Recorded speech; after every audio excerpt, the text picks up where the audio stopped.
তোর কি কোনো লজ্জা আছে? তুই প্রথমে আমাকে আর তোর মাকে বাড়ি থেকে বের করে দিলি, তারপরে আমি পেট চালানোর জন্য এখানে কাজ করতে এসেছি, তুই আমাকে এখান থেকে বের করে দিবি? তোকে এবার ছেলে ভাবতেই লজ্জা লাগছে। তোর বাবা মা কিভাবে জীবনযাপন করছে তোর কিছু খেয়াল আছে এগুলো?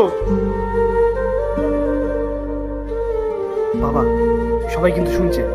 তোমাকে বলছি না, চলে যাও এখান থেকে। কেন দাঁড়িয়ে দাঁড়িয়ে আমাকে ছোট করছো? তুই তোর বউয়ের প্রতি ভালোবাসায় এতটা অন্ধ হয়ে গেছিস যে তুই তোর বাবা মার কষ্ট চোখে দেখতেই পারছিস না।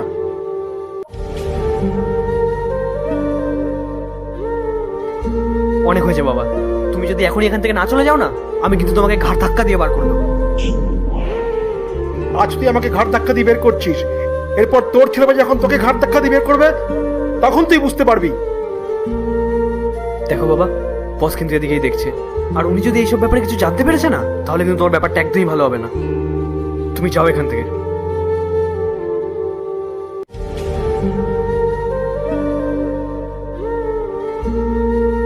আমার মনে হচ্ছে তুমি এভাবে মানবে না। চলো যাও এখান থেকে, তুমি ছাড়।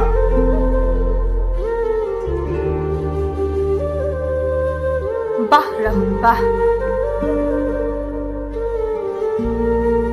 যারা তোমাকে এই পৃথিবীতে আনলো তুমি তাদেরকেই বাড়ি থেকে বের করে দিয়েছো, আর আজকে অফিসের এতগুলো স্টাফের সামনে তুমি ওনাকে এখান থেকেও বেরিয়ে যেতে বলছো। ছি, তোমার মতো ছেলে থাকার থেকে না থাকা অনেক ভালো। ম্যাডাম, এই আমার অপদার্থ ছেলে, যে আমাদের স্বামী স্ত্রী দুজনকে বাড়ি থেকে বের করে দিয়েছে। হ্যাঁ গার্ড দাদা, আপনি আমাকে বলেছিলেন যে আপনার ছেলে আপনার সাথে কি কি করেছে, কিন্তু বিশ্বাস করুন, আমি যদি জানতাম না যে এই আপনার সেই ছেলে, আরো আমার অফিসেই কাজ করে। রাহুল, আমার অফিসে একজন ভালো এমপ্লয়ের সাথে সাথে একটা ভালো মানুষেরও দরকার ছিল। তোমার লজ্জা করলো না এসব করতে? তুমি তোমার ওয়াইফের কথায় তোমার বাবা মাকে বাড়ি থেকে বের করে দিলে। একটা কথা মাথায় রেখো রাহুল, কর্মা কিন্তু রিটার্ন আসে।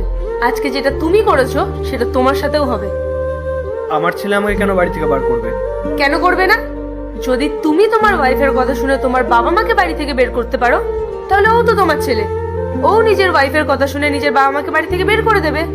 সেদিন তুমি বুঝতে পারবে যে বাবা মা তাদের জীবনের সবটুকু দিয়ে নিজের সন্তানকে বড় করে তোলে, মানুষ করে, নিজের পায়ে দাঁড় করায়। আর যখন সেই বাবা মায়ের এই সন্তানের প্রয়োজন হয়, তখন সেই সন্তান তার বাবা মাকে বাড়ি থেকে বের করে দেয়।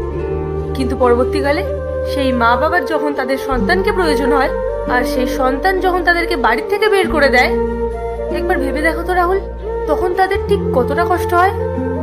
এই সেম জিনিসটা যখন তোমার সাথে হবে, তখন তুমি বুঝতে পারবে। পার্ট 2 দেখতে সাবস্ক্রাইব করো ভেলকু 78M।